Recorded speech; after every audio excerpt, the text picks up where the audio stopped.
There is a book sitting in the restricted sections of libraries across the Middle East. A book that is often whispered about but rarely touched. In the markets of Cairo, Baghdad, and Istanbul, booksellers will tell you that simply owning a copy is an invitation to disaster. They say that if you read it aloud without the proper protection, you don't just read the words read you. It is not a political manifesto, it is not a war strategy. It is a manual for the mechanics of the unseen world. It is called Shams al-Ma'arif al-Kubra, the sun of great knowledge. For centuries, this text has been the holy grail of Islamic occultism. But for the vast majority of Muslim scholars, it is the most dangerous object in history, a loaded gun pointed directly at the soul of the believer. It is banned, burned, and confiscated. Yet, it survives. Why? What could possibly be written on these pages that terrifies theologians and tempts the desperate? Is it, as the legends say, a direct phone line to the Jinn? Or is it a misunderstood masterpiece of mathematics and spirituality that has been corrupted by time? Today, we are going to open the cover. We are going to look into the abyss of the Shams al-Ma'arif. But be warned, in the world of Ahmed Albuni, nothing is as it seems.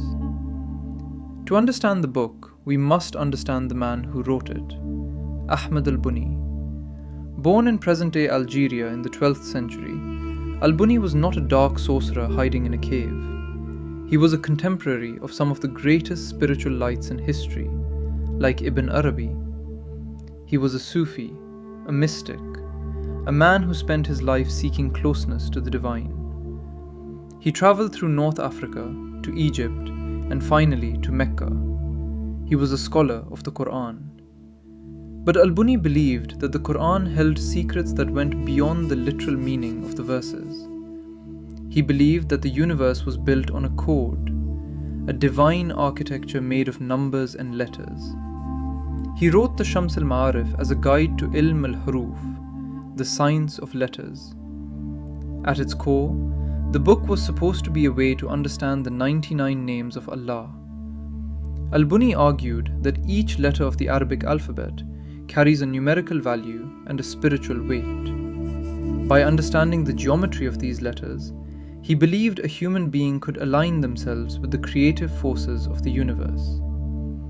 It sounds beautiful, doesn't it? A mathematical path to God. But somewhere along the line, the math turned into magic, and the prayers turned into commands. So what is actually in the book? If you were to open a copy today, assuming you could find an uncensored one, what would you see? The first thing that strikes you is the Wafq. These are magic squares. Imagine a grid, 3x3, 4x4, or even 10x10. Inside each box is a number or a letter. Al-Buni's text explains that if you arrange the names of God or specific Quranic verses into these grids, so that every row and every column adds up to a specific sacred number, the grid becomes a battery. It becomes a talisman. The book claims that these squares act as receivers for planetary energy. If you write a specific square on a piece of silver during the hour of Venus, it brings love. If you carve another on lead during the hour of Saturn, it brings destruction to a tyrant. This is the intellectual trap of the book. It convinces the reader that they are doing science, not sorcery. It feels like engineering. You aren't praying to a devil, you are just arranging numbers, right? But as you turn the pages, the geometry gets darker. As the book progresses, it moves from passive protection to active summoning. This is where the Shams al-Ma'arif earns its terrifying reputation. It details the names and hierarchies of the Jinn. It doesn't just acknowledge them, it gives you their phone numbers.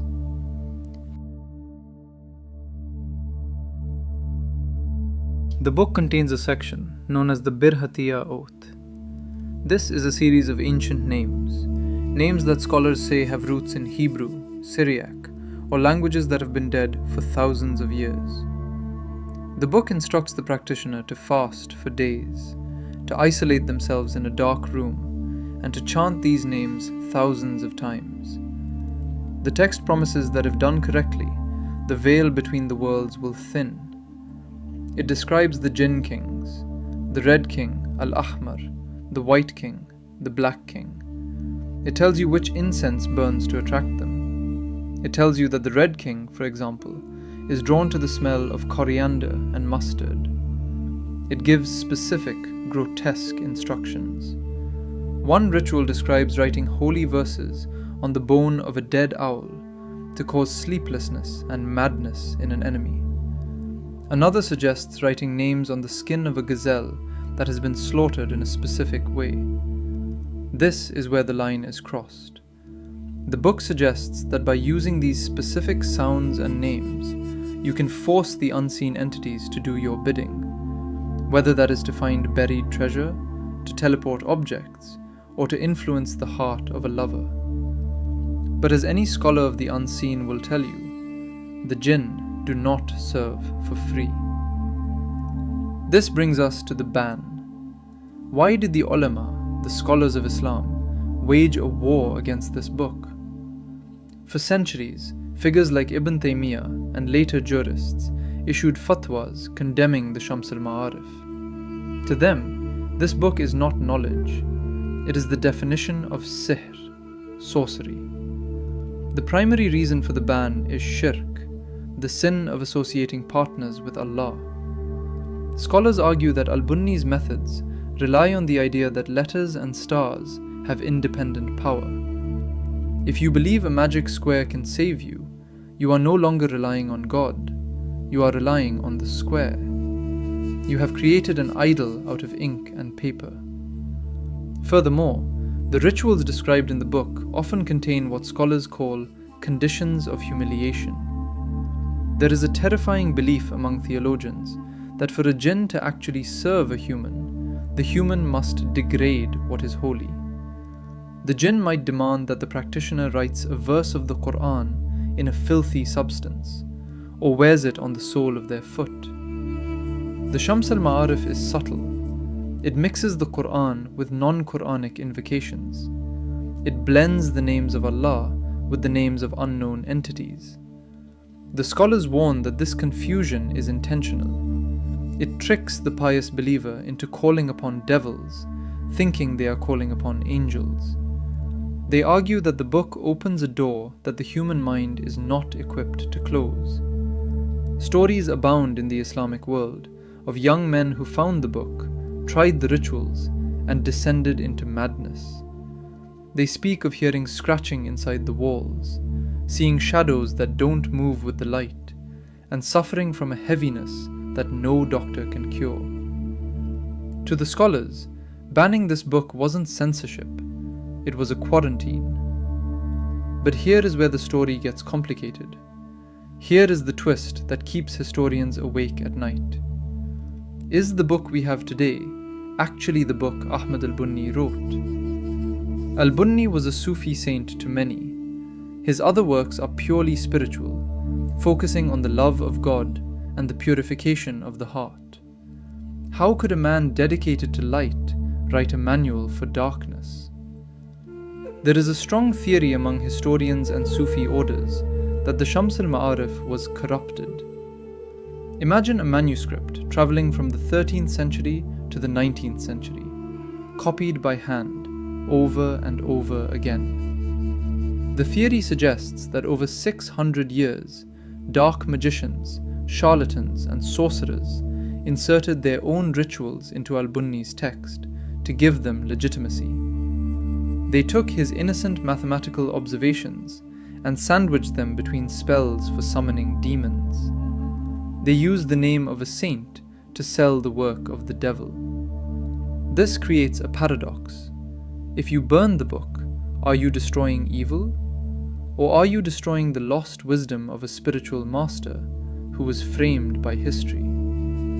Even today, you can find sanitized versions of the book in markets, where the summoning spells have been removed, leaving only the prayers. But how do you know what was removed?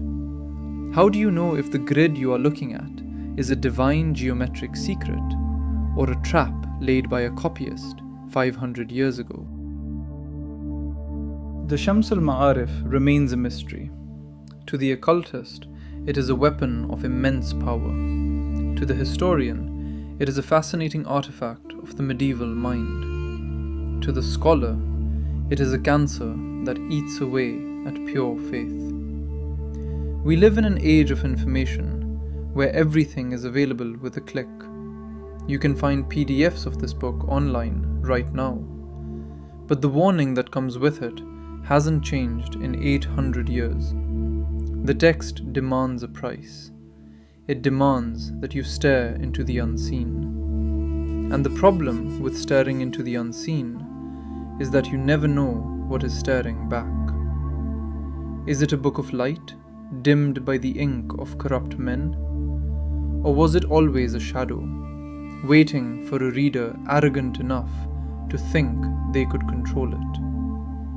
We can analyze the history, we can translate the text, and we can debate the theology. But the true nature of the Shams al-Ma'arif and the fate of those who use it remains hidden behind the veil. We end where we began, in the shadows of uncertainty. Allah knows best.